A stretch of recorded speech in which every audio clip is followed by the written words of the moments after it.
Hello, Neeru and നൈതൂസ് മമ്മിൻ്റെ പുതിയൊരു എപ്പിസോഡിലേക്ക് എല്ലാവർക്കും സ്വാഗതം. എല്ലാവരും എന്ത് പറയണു? സുഖമായിട്ടിരിക്കുകയല്ലേ? നമ്മളിവിടെ സുഖമായിട്ടിരിക്കുകയാണ് കേട്ടോ.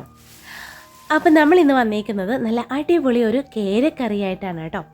ഇന്നലെ വൈകിട്ട് ഏട്ടൻ വന്നപ്പം കേരമീനുമായിട്ടാണ് വന്നത്. ഞാനിതൊന്ന് ഫ്രിഡ്ജിലൊന്നും കയറ്റിയില്ല കേട്ടോ. അപ്പം തന്നെ കറി വയ്ക്കാൻ നോക്കുമായിരുന്നു. ചൂര, കേര, മോത, ഓലക്കൊടിയൻ ഇങ്ങനത്തെ മീനുകളൊക്കെ എനിക്ക് ഭയങ്കര ഇഷ്ടമാണ് കേട്ടോ. അപ്പോൾ ഒരുപാട് നാളുകൾക്ക് ശേഷമാണ് കേര വാങ്ങിയിട്ട് വരുന്നത്. അപ്പോൾ ഞാൻ വിചാരിച്ചു എന്നാൽ നമുക്ക് ഒരുമിച്ച് അങ്ങോട്ട് കേരക്കറി ഉണ്ടാക്കാമെന്ന് വിചാരിച്ചു കേട്ടോ. അപ്പോൾ കേരക്കറി ഇഷ്ടമുള്ളവർ ആരൊക്കെ ഉണ്ടെന്ന് എനിക്ക് കമൻറ്റ് ഇട്ടേക്കണം. നിങ്ങൾ എങ്ങനെയാണ് കറി വയ്ക്കുന്നതെന്നും എനിക്ക് കമൻറ്റ് ഇടാൻ മറക്കണ്ട കേട്ടോ. അപ്പോൾ നമുക്ക് ഇന്നത്തെ വീഡിയോയിലേക്ക് കിടക്കാം. അപ്പോൾ ഞാൻ മീൻ ഒരു 3-4 തവണ നന്നായിട്ടൊന്ന് വാഷ് ചെയ്തെടുത്തു. എന്നാലും ഞാൻ അല്പം കൂടി വെള്ളം ഒഴിച്ചിട്ട് അല്പം വിനീഗറൊക്കെ ചേർത്ത് ഒന്ന് വെക്കുന്നുണ്ട്. അതിൻ്റെ ആ ഒരു ഉളുമ്പ് ഒക്കെ ഒന്ന് പോകാൻ വേണ്ടിയിട്ട് കേട്ടോ. അപ്പോൾ ആ ഒരു സമയം കൊണ്ട് നമുക്ക് ഇതിലേക്ക് വേണ്ട ഐറ്റംസ് ഒക്കെ ഒന്ന് റെഡിയാക്കി എടുക്കണം. അപ്പോൾ ഞാൻ ഇതിന് വേണ്ടിയിട്ട് ഇവിടെ എടുക്കുന്നത് പച്ചമുളക്, വെളുത്തുള്ളി, നമ്മുടെ ഇഞ്ചിയൊക്കെയാണ് കേട്ടോ. തക്കാളിയൊക്കെ ചേർക്കേണ്ടവർക്ക് ചേർക്കാം. നമ്മൾ തക്കാളി ചേർക്കുന്നില്ല, നമ്മൾ കുടംപുളിയാണ് കേട്ടോ ചേർക്കുന്നത്. പിന്നെ എല്ലാവരും എന്ത് പറയുന്നു, നമ്മൾ ഒരുപാട് ദിവസങ്ങളായില്ലേ കണ്ടിട്ട്. കൂടുതലും വീഡിയോസൊന്നും ആയിട്ട് വരാത്തത് ഇവിടുത്തെ ക്ലൈമറ്റൊക്കെ ആയിട്ട് അങ്ങ് പൊരുത്തപ്പെട്ട് പോകാൻ പറ്റുന്നില്ല കേട്ടോ. കാരണം കണ്ടമാനം ചൂടാണ്, നല്ല അടിപൊളി ചൂടാണ്, സഹിക്കാൻ പറ്റുന്നില്ല.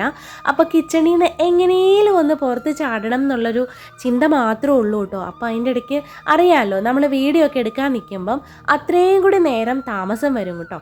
നമ്മളിപ്പോൾ 1 മണിക്കൂർ ചെയ്യേണ്ട പണിയാണെങ്കിൽ അതൊരു 1.5-2 മണിക്കൂറിലേക്ക് നീങ്ങിപ്പോവും. അപ്പോൾ അത്രയും നേരം ഒന്നും കിച്ചണിൽ നിൽക്കാനുള്ളൊരു ക്ഷമ എനിക്കില്ലാത്തത് കൊണ്ടാണ് ഞാൻ വീഡിയോസ് ഒന്നും ആയിട്ട് വരാത്തത്.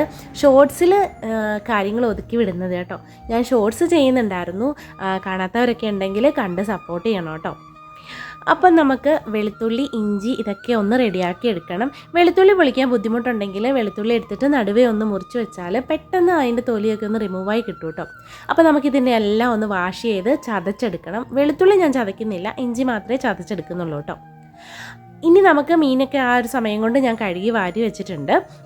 ഇനി നമുക്ക് ഒരു ചട്ടി എടുത്ത് ചട്ടി അടുപ്പത്ത് വെച്ച് ചട്ടി നല്ലോണം ഒന്ന് ചൂടായി വരുമ്പോഴേക്കും നമുക്ക് വെളിച്ചെണ്ണ ഒഴിച്ച് കൊടുക്കണം കേട്ടോ. വെളിച്ചെണ്ണ ഒഴിച്ചെടുത്ത് അങ്ങനെ ചുറ്റിച്ച് കൊടുക്കാൻ എനിക്ക് ഭയങ്കര ഇഷ്ടമാണ് കേട്ടോ. അപ്പോൾ ആ ഒരു ചുറ്റിനും ആ എണ്ണയൊക്കെ പറ്റില്ലേ, അത് കാണാൻ എനിക്ക് ഭയങ്കര ഇഷ്ടമാണ്. അപ്പോൾ എണ്ണ നല്ലോണം ചൂടായി വരുമ്പോഴേക്കും നമ്മുടെ മെയിൻ ഐറ്റമായിട്ടുള്ള ഉലുവ ഇട്ട് കൊടുത്തിട്ടുണ്ട്. അധികം ഇട്ട് കൊടുക്കണ്ട കേട്ടോ, നല്ലോണം കഴിക്കും. ഒരു 2-3 അല്ലെങ്കിൽ ഒരു 4 കഷ്ണം ഉലുവ ഇട്ടാൽ മതി. ഉലുവയൊക്കെ ഒന്ന് പൊട്ടി തുടങ്ങുന്ന സമയത്ത് നമ്മൾ ചതച്ച് വെച്ചിട്ടുള്ള ഇഞ്ചി, അരിഞ്ഞെടുത്തിട്ടുള്ള വെളുത്തുള്ളി, പച്ചമുളക്, ആവശ്യത്തിനുള്ള കറിവേപ്പിലയും കൂടെ ചേർത്ത് നമുക്ക് നല്ലോണം ഒന്ന് വഴറ്റിയെടുക്കാം കേട്ടോ.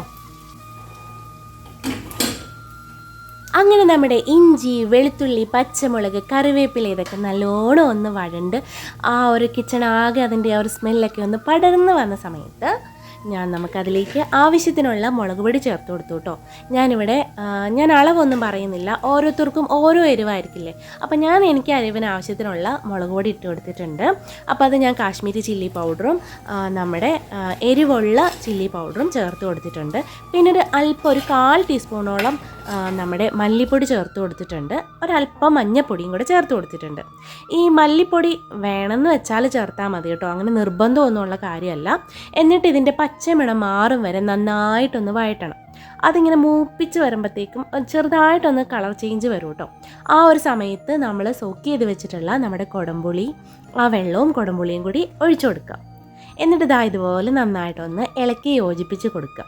എന്നിട്ട് നമുക്കിതിലേക്ക് ആവശ്യത്തിന് നമ്മുടെ ഉപ്പും കൂടെ ചേർത്തിട്ട് ഇത് നന്നായിട്ടൊന്ന് തിളപ്പിച്ചെടുക്കണം കേട്ടോ. ഇത് തിളച്ചതിന് ശേഷം വേണം നമുക്ക് മീൻ കഷ്ണങ്ങൾ ഇട്ട് കൊടുക്കാൻ. അപ്പോൾ ഞാൻ ഒരു സമയം കൊണ്ട് നമ്മുടെ ചാറ് നല്ലോണം തിളച്ച് വന്നിട്ടുണ്ട്. അപ്പോൾ അതിലേക്ക് നമ്മൾ കഴുകി വൃത്തിയാക്കി വെച്ചിട്ടുള്ള നമ്മുടെ കേര കഷ്ണങ്ങൾ ഇട്ട് കൊടുക്കാം കേട്ടോ. അപ്പോൾ കഷ്ണങ്ങളൊക്കെ ചേർത്തിട്ട് നമുക്കിത് ഇനി ഒന്ന് തിളപ്പിച്ചെടുക്കണം. ഇങ്ങനെ തവി ഇട്ട് ഇളക്കാൻ പാടില്ല എന്ന് പറയും, പക്ഷേ ഞാൻ ഇതുപോലെ കഷ്ണങ്ങൾ ഉടയാത്ത രീതിയിൽ ചെറുതാക്കി ഒന്ന് മുക്കി കൊടുക്കും കേട്ടോ. കാരണം ഇത് ചുറ്റിക്കുന്ന സമയത്ത് എൻ്റെ കൈ പൊള്ളാൻ ചാൻസ് ഉണ്ട്. അതുകൊണ്ട് ഞാൻ കൂടുതലും ഇങ്ങനെയാണ് ചെയ്യാറ് കേട്ടോ. ഇനി ഇത് നന്നായിട്ടൊന്ന് തിളപ്പിച്ച് വരണം. നമുക്ക് ആവശ്യത്തിനുള്ള ചാറിനുള്ള വെള്ളമൊക്കെ ഒഴിച്ചു കൊടുക്കാം കേട്ടോ. ഒഴിക്കുന്ന സമയത്ത് ചൂടുവെള്ളം ഒഴിക്കുകയാണെങ്കിൽ നല്ലതായിരിക്കും. അപ്പോൾ നമ്മുടെ കറി ഇവിടെ നന്നായിട്ടൊന്ന് തിളച്ച് തുടങ്ങിയിട്ടുണ്ട്. ഇതിങ്ങനെ തിളച്ച് തുടങ്ങുന്ന സമയത്ത് നമുക്ക് തീ സിമ്മിലിട്ട് കൊടുക്കാം. അപ്പോൾ ഞാൻ ഇത്തിരി പച്ചവെളിച്ചെണ്ണ ഒഴിച്ച് കൊടുത്തിട്ടുണ്ട്. എന്നാലും ഇത്തിരിയും കൂടി ഒന്ന് കുറുകാനുണ്ട് കേട്ടോ. അപ്പോൾ ചാറ് ഒന്നും കൂടി ഒന്ന് തിളച്ച് കുറുക്കി സെറ്റായിട്ട് വരട്ടെ. ഈ ഒരു പരുവായപ്പം ഞാൻ സ്റ്റൗ ഓഫ് ചെയ്തു. ഇനിയിപ്പോൾ നമ്മൾ തിളപ്പിച്ചൊക്കെ വരുന്ന അനുസരിച്ച് കുറുകി നല്ല സെറ്റായിട്ട് വരും കേട്ടോ. അപ്പം നമുക്ക് ഇന്ന് ഊണിന് എന്തൊക്കെയാണെന്ന് നോക്കാം. പതിവ് പോലെ നല്ല ചൂട് വെള്ള ചോറുണ്ടായിരുന്നു കേട്ടോ. നമ്മുടെ ചൂട് വെള്ള ചോറിൻ്റെ കൂട്ടത്തിൽ നല്ല അച്ചിങ്ങ മെഴുക്കുവരട്ടി ഉണ്ടായിരുന്നു. ഇത് എനിക്കും അച്ചൂട്ടനും കൂടെയുള്ള ചോറാണ് കേട്ടോ ഞാൻ എടുത്തേക്കുന്നത്. അച്ചുവിന് ഈയിടെയായിട്ട് ഫുഡ് കഴിക്കാൻ നല്ല മടിയാണ്. അതുകൊണ്ട് ഞാൻ മിക്ക ദിവസങ്ങളിലും ഇപ്പോൾ വാരി കൊടുക്കുകയാണ് കേട്ടോ ചെയ്യാറ്. അപ്പോൾ അത്രയെങ്കിലും വയറ്റിൽ ചെന്നോട്ടേ എന്ന് വിചാരിക്കും. അല്ലെങ്കിൽ ഇങ്ങനെ ഓരോ ചോറും എണ്ണി പെറുക്കി വെച്ചുകൊണ്ടിരിക്കും. അത് കാണുമ്പോൾ എനിക്കും ദേഷ്യമാവും, പിന്നെ അവൻ്റെ മൂടും പോവും. അപ്പോൾ ഇതെന്തിനാന്ന് ഓർത്തിട്ട് ഇപ്പോൾ 2 ദിവസമായിട്ട് ഞാൻ അങ്ങോട്ട് വാരി കൊടുക്കുക ചെയ്യാറ്. അപ്പം നമ്മുടെ അച്ചിങ്ങ മെഴുക്ക് വരട്ടി ഉണ്ടായിരുന്നു, നമ്മുടെ കേരക്കറി ഉണ്ടായിരുന്നു, കൂട്ടത്തിൽ രാവിലെ ദോശയുടെ കൂട്ടത്തിലുണ്ടാക്കിയിരുന്ന നല്ല തക്കാളി ചട്നി ഉണ്ടായിരുന്നു കേട്ടോ. അപ്പോൾ ഇത്രയൊക്കെയായിരുന്നു നമ്മുടെ ഇന്നത്തെ ഊണിന്. എല്ലാവർക്കും ഇഷ്ടമായെങ്കിൽ ലൈക്ക് ചെയ്യാൻ മറക്കണ്ട, കൂട്ടുകാർക്കൊക്കെ ഒന്ന് ഷെയർ ചെയ്ത് കൊടുക്കുക. അപ്പോൾ അത്രയേ ഉള്ളൂ. അടുത്തൊരു വീഡിയോയിൽ കാണും വരേക്കും ടാറ്റാ ബൈ, സീ യു.